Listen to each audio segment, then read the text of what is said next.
അതൊക്കെ നിങ്ങളുടെ വിലയിരുത്തലാണ്. അങ്ങനെ ആരും വിലയിരുത്തുമെന്ന് ഞാൻ കരുതുന്നില്ല. ഒന്നാമത് ഷാഫിക്കെതിരെ അങ്ങനെ ഒരു സമരം ഡിവൈഎഫ്ഐ ആസൂത്രണം ചെയ്യുകയോ പ്രഖ്യാപിക്കുകയോ ചെയ്തിട്ടില്ല.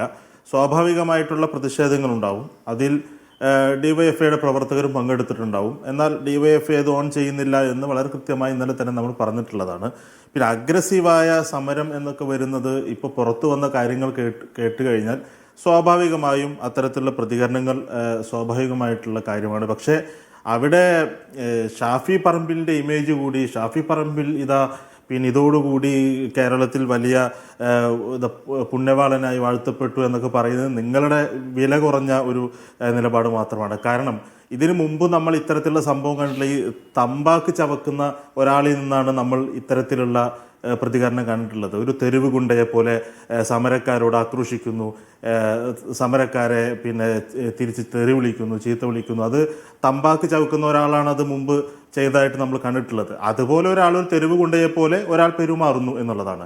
കഴിഞ്ഞ കുറച്ച് ദിവസങ്ങളായി ഈ പറയുന്ന ഷാഫി പറമ്പിലും ഈ പറയുന്ന പ്രതിപക്ഷ നേതാവും പ്രതികരിച്ചുകൊണ്ടിരിക്കുന്നത് തന്നെ ഇത്ര അസ്വാഭാവികമായിട്ടാണ്.